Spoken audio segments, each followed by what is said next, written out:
Hey guys, welcome back. We are now in Chapter 7, Georgia's Memphis. Let's get started. The city to which Georgia moved perfectly matched her needs. She wasn't subtle, blunt, assured of her right to do anything she wished. She made little effort to hide her crimes. Citizens of the Memphis that existed before the yellow fever plague of 1878 would have run her out of town. But by 1924, Edward Hall Crump had rendered Memphians spineless, afraid to criticize him and his friends. Crump began this change shortly after his successful mayoral campaign in 1909, during which he promised to purge Memphis of prostitutes and gangsters. He didn't rid the city of them, however. He managed them, charging them $50 a week in weekly fines and allowing them to stay in business. Crump knew that attaining his goal of ruling Memphis would require citizen support. He courted everyone, providing black residents with parks and athletic fields, poor white citizens with free milk, and young professionals with political positions. But he did more than appeal to every person. He indulged every part of every person, who had impulses both noble and base. The base, he believed, were stronger, although few citizens would admit it. He didn't pierce their denial. By finding the owners of gambling parlors and bordellos, he feigned giving conservative Memphians what they claimed they wanted: control over crime, while allowing them to indulge in whatever vice they wished. Memphians understood that they were no longer supposed to perceive their entire city, the good and the bad, but only what Crump wanted them to see. The broken campaign promise they first ignored must have seemed unimportant. The fact that Crump was making money from crime was harder to rationalize. Not and Memphians I spoke with insisted that this made it bearable, that he took the money home. His cut of vice profits, money extorted from Dutch Mary the Madam, Joe Berendino of the Berendino Syndicate, and Jim Mulcahy, I don't know if that's how you say it, owner of the Memphis Cotton Club. Money collected into little black bags on Wednesday afternoons by city workers, whose efforts were coordinated by Crump Lieutenant Frank Roxy Rice, whose tobacco juice perpetually ran down his shirt, provided a governmental slush fund. The fund which financed elections and city improvements were augmented by the contributions from city workers. Workers had to contribute or lose their jobs, and beating Crump at the polls would have been difficult. He banned voting machines, requiring that Memphians hand their ballots to people loyal to him. Within hours, he knew how every citizen had voted, and any city worker who had voted wrong was soon unemployed. Okay, so pausing there. This man broke so many laws, but nobody cared, right? Or really, this man was the kingpin, as we would call it, right? He, even though he was a politician, he was able to oversee so many other mafia, gangster groups, etc., right? And so he was the kingpin. He was able to rule over everyone, and if they didn't basically bow down to him, there would be complications, including if they did not vote for him. This kind of reminds me of, and not to the full extent, I want to make that clear, but if you've watched the new Daredevil on Disney Plus, when what's his name becomes the kingpin becomes the mayor, it's kind of giving that, like, although he technically changed in that show, so he wasn't really ruling over everyone like he used to. It was his wife that was. And it was giving the same idea that she was now in charge of all these other mafia groups, right? And I think that's important to remember, that when you have a real world situation where you have a place, right, a city in this instance, run by such crime that all you have to do is pay it off and you're good, which is kind of what a lot of people do. I'm not saying that bonds, shouldn't exist for certain people or certain crimes, but, oh yeah, like, I'll just pay it off and I'll be good. You get away with much more, right? And it's the same idea of, this is what Georgia was going into, right? She would just be able to give a little bit of her profits to certain people, and she was able to get away with so much, which is why, during her lifetime, she made about $1 million selling babies, trafficking. Like, there were no consequences. There's still no consequences, right? And the impact that it has created more profit for the future, right? Now, according to our Google search, right, it is around a $25 billion industry. Now, I want to make it clear, when we say industry, that does not mean that there aren't, paying employees and overhead costs and legal fees. So no, not all of that $25 billion goes, straight into the pockets of these baby brokers, as I'm going to call them. We definitely have to break it down, because there's been a lot of misinformation on that. But the point is, it became an industry, right? People, these hopeful adoptive parents, are now paying anywhere between $50,000 to $100,000 to purchase a child under the guise of adoption, right? And people don't understand where all that money is going exactly, right? A lot of them think it's mostly just legal fees, but that's not actually the case, right? Yes, certain agencies are more for profit than others, given that, right?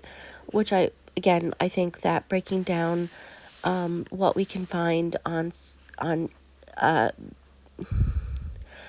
IRS reports will be important. I can find a few, just so you guys know, but there are some agencies that don't make any money and they actually lose a lot of money, and there's some agencies that do make a profit.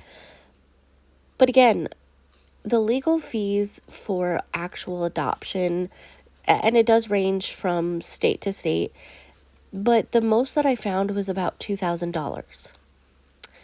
Now, yes, sure, you have to pay attorney fees and all of that. It still shouldn't run you $50,000 tops. Not that we should truly have a price on our heads, but, like, let's be real. If we're just talking actual paperwork and for your lawyer, maybe 10, 20,000 ish, depending on how much work they put in. Because we also have to remember that a lot of times these agencies say that they'll give money to bio parents. If big if the bio parent gets anything, it's around $2,000 themselves, and they are typically on Medicaid for insurance. Okay, so also remember that as we are currently going through a system where the Republicans want to take away all these benefits, all these things that help support families, not just with adoptive families, but with foster care and those that are impoverished and, struggling, it's going to affect a lot more people than you realize, right? And so in that sense, the cost of adoption would probably increase if that continues, right? Again, I don't think that that should happen. I hate the fact that there's money involved at all, beyond just legal fees, right? Or retainer for your lawyer, right? I'm just going to keep it straight with that.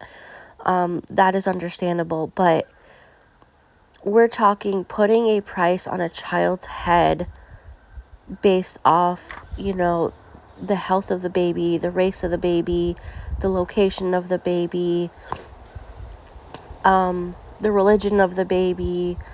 All of these have things to play, okay?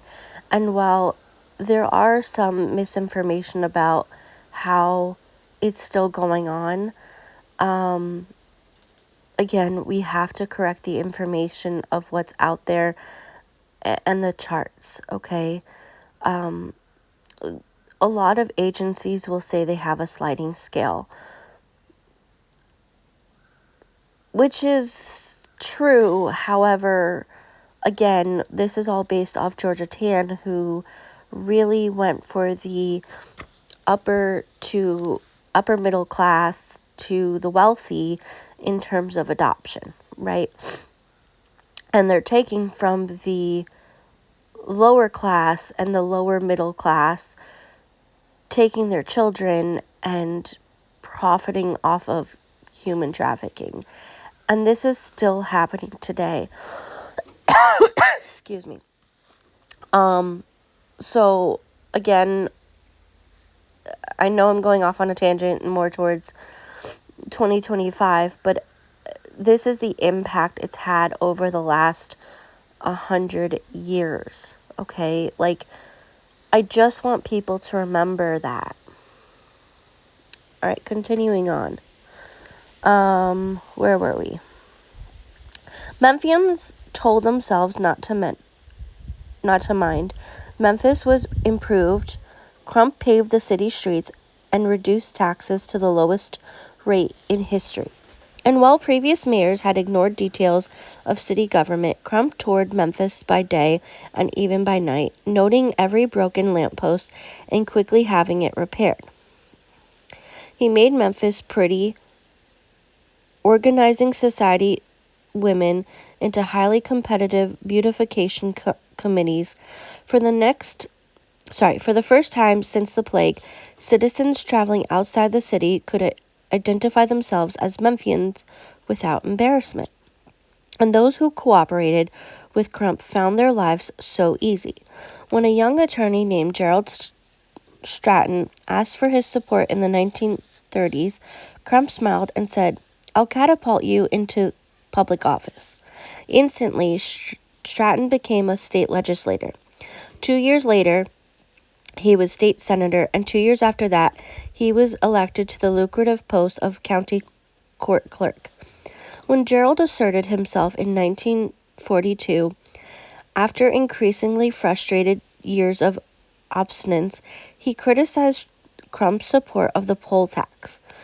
Stunned and furious, Crump demanded he resign from office. Gerald refused and was harassed by threatening phone calls and police surveillance. Most upsetting to him and his wife, Roswell, however, was the shunning. No one spoke to Gerald at work or on the street. Roswell was blackballed from the Junior League. The local chapter of the Red Cross wouldn't even let her donate blood. They were treated like lepers. Then, one Sunday morning, a man in a black sedan tried, or pretended to try, in Memphis, it was hard to know the difference, to run them over. At 42 years of age, Gerald suffered a heart attack.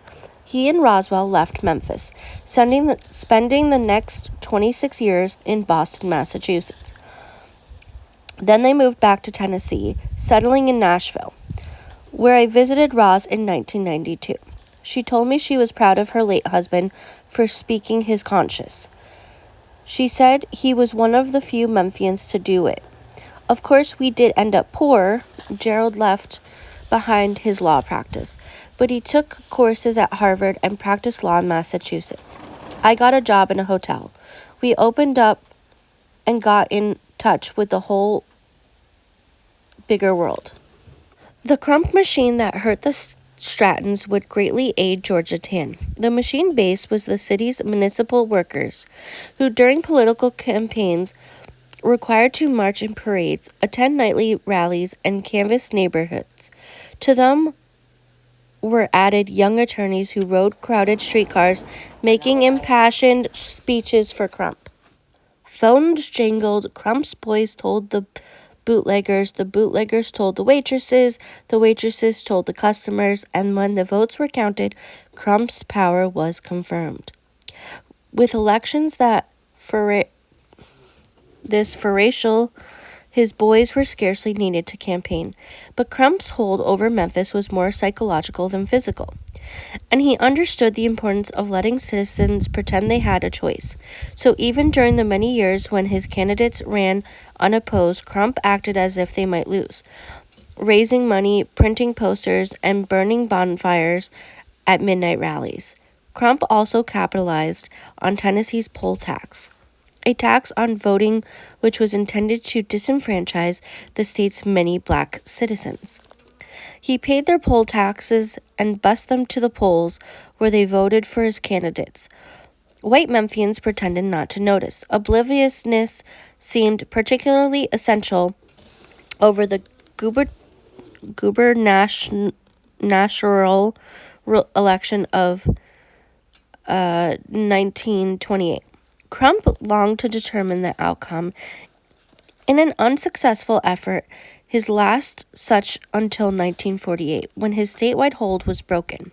He voted more black citizens than ever before. Local reporters attempting to photograph this was beaten by the police, then jailed for quote-unquote threatening breach of the peace, an offense, or the potential of one, for which they could not post bail. Memphians allowed themselves to notice enough of this note that they should never notice anything again. Decades before 1984 was a flicker of Orwell's brain. Memphians learned to see without seeing, to act as if they were asleep even when they were awake. Scarred by their beatings and time in jail, some reporters left the city. Turner Catledge went to Manhattan, where he became managing editor of the New York Times. Of those who remained in Memphis, however, many slept too. So did the judicial system. Members of the Memphis Bar Association had averted their eyes since 1915. After observing Crump fire a sheriff who refused to tamper with a jury, rather than risk political suicide, they backed any candidate he picked. Everyone knew whom to support. A Memphis judge recalled decades later, it was always a Crump man, except when it was a woman. So there we have it. That is the end of this chapter. But here we have exactly kind of what's replaying now when it comes to when it comes to what's happening politically in terms of Republicans. We can even say a little bit in the Democratic side. At first we had everyone that Trump had picked was winning, right? We had Trump, who was a businessman. He was managing different systems. Now, I'm not saying he's mafia or gangster or anything. Please don't come at me for that. I'm just saying that there are some reflections. However, I think a huge difference between then and now, right, is that a lot of people did not sleep. A lot of people said, no, we know the history, we're not going to allow this, and we are going to make sure that people are better off. Unfortunately, there are too many people still asleep in 2025, and this has to be a wake-up. Now, when I say that the Democratic Party similarly does something the same, if it's a pick from the DRC, right, the DNC, that they'll win the primary and then, hopefully win president and vice president. However, I think this is also extremely harmful because in the same sense that we have with when we're talking about Trump, there's a lot of people that are not really in the best interest of the actual people. And I say that because a lot of these politicians, no matter what party you're on, protect the interests of companies and the lobbyists, right? They're giving money, right? Same idea. They're paying fines. It's not really fines. They're lobbying at this point. But you know, you guys, I hope you guys like understand where I'm going with this comparison, right? And that way, it's kind of like the tide has turned where the people, right, these companies, these lobbyists, not so much the little people like you and me, but like larger companies like Pepsi and Coca-Cola and I'm trying to think, like Babies R Us, Toys R Us, what, you guys get the point, right? I'm just talking like larger companies pay into these politicians to keep the laws so that these companies continue to benefit and not really benefit the people, their employees, right? And that is what's harmful.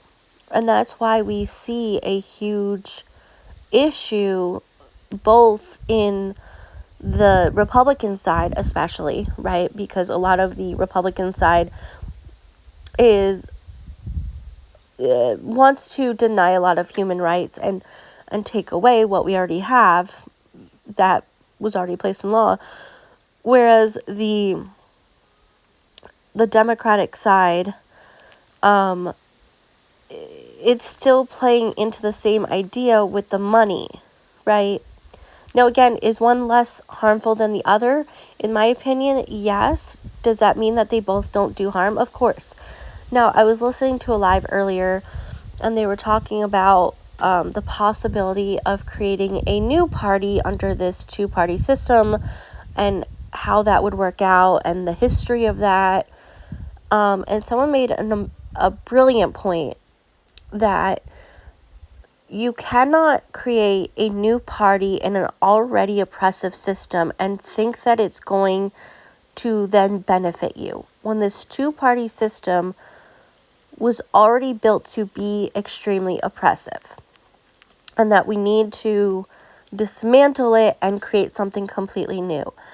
And first of all, I applaud this woman, incredibly intelligent, yes. Thank you for that. But I also had questions about how that would look, how we would go from here, right? How would dismantling the system work when you have so many people still asleep, right? When people have, and someone that was trying to argue with her was saying that we need a new party, and, you know, everyone's like, like, that's a great idea. However, we've had the history of new parties and they don't work out. Like, they just fail, right? Like the Tea Party. Is it kind of still around? Yeah. But is it working? No, because we're in a really specific two-party system, right? You can even go to the point where we have the Republicans you have the conservatives, right? You have the evangelicals, who are both conservatives, and we have MAGA, right? The Make America Great Again, and it doesn't matter what Trump says, everything he does goes, right? Although they are some of them are slowly moving away from that due to Epstein, but you guys get the point, right? We have the old school Republicans that the Reagan era and the Bush era, right? So we have different kind of like groups, and I'm not saying that they don't all vote Republican, but you definitely have those that are a little bit more willing to speak up to the harms that are happening. And then on the other side, the Democrat side, we have the liberals, the progressives, the full-on Democrats that are vote blue no matter what. We have those that are kind of in between who are maybe leaning more independent than others. We also have parties like the Libertarians and the Green Party and the Independence Party, right? And so while, yes, those parties still exist and may be on the ballot, are they ever going to get more than like 5% at most? Unfortunately, no. Right? They're never going to be taken seriously as a party. Now, I do want to say, through my research, through just learning policies or politics, there was something that Nebraska had done, and I don't remember if they still do it, but it was quite interesting the way they did it, right?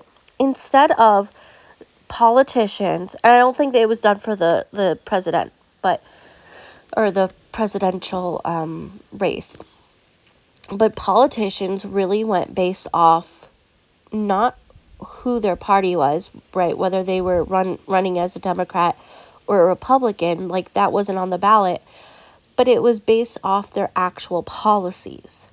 And I think that is key, right? I think that's really important because, no, I don't agree with every, Democratic person that runs, right? I also think that there are some, and I say some, decent conservatives that run, or I wouldn't mind nearly as much as some others, right?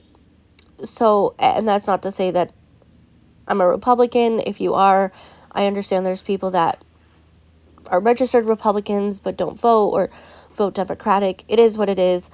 I'm just saying that in my opinion, I think that, even looking back at Bush, God, I'm aging myself here, okay? If you lived during Bush's era, right, if you remember anything about what was going on during that time, I remember, even though I was quite young, I remember us making fun of him, us like saying oh my God, he's the dumbest president, saying all these horrific things about him. And while it was true at the time, whew, man, were we proved wrong in terms of dumbest president. But again, personal opinion here. I also want to note, like, looking back, while yes, Bush did a lot of bad, right? Were there things that I would prefer another Bush over a Trump? Yeah. In comparison, it's not nearly as bad. We could talk about how there are some similarities to what Bush was doing and how people were reacting on the Republican side, his supporters, and treating the Democrats with how MAGA is treating the Democrats now, right? Or anyone deemed under the Democratic Party. And I find it funny, as in ironic, but that during that time, there were songs like, oh God, why can't I think of it? Was it Something Not Nice by the Dixie Chicks? The Dixie Chicks were quote unquote canceled during that time for that song, right? It was going against everything that President Bush was doing, and now we have I've seen the MAGA people use that song in terms of their party, or there were other songs that were really more towards the Democrat or not like in any way related to politics, and they're using it, and we're like, you're using a very like Democratic artist, right? Someone that strictly speaks out against the person that you vote for. So that's why I find it ironic, right? But the point still stands is that there are still people that are afraid to speak out and speak against certain politicians, right? And we see this, again, even to this day, the way that Trump was doing this in the 1920s, 30s, and 40s, in Tennessee as mayor, or, as in charge, where we have this on a little bit of a bigger scale now, where if someone speaks out against Trump, they're at least on one party, they're seen as a horrible person, even if they're within the same party, right? And while we're slowly seeing some people start to wake up and speak out against certain things that Trump is doing, we also see, I'm going to give a prime example. Excuse me, guys. When they were talking about the Epstein files, right, releasing them at first, and everyone's getting upset that it's not being released, and don't get me wrong, I think it should, but we had people even like podcasters like Charlie Kirk being like, yeah, this is terrible, like, we shouldn't be for this, we should be speaking out. And then all of a sudden Charlie Kirk gets a phone call, and then the next minute he changes his mind. It's kind of the same idea. It's like being threatened to to talk against it, right? It's that threatening, it's that kingpin position. And again, I don't think Trump is a kingpin, okay? Like, I don't. But it's the same idea of the method, at least, that he's trying to use. So just keep that in mind. Anyway, hope you have a great day. I will try to go feel better. I'm clearly getting sick. And practice some self-care. I'll see you guys hopefully tomorrow with another chapter. If not, I will post something else that I already had prepared. We'll see. All right, bye.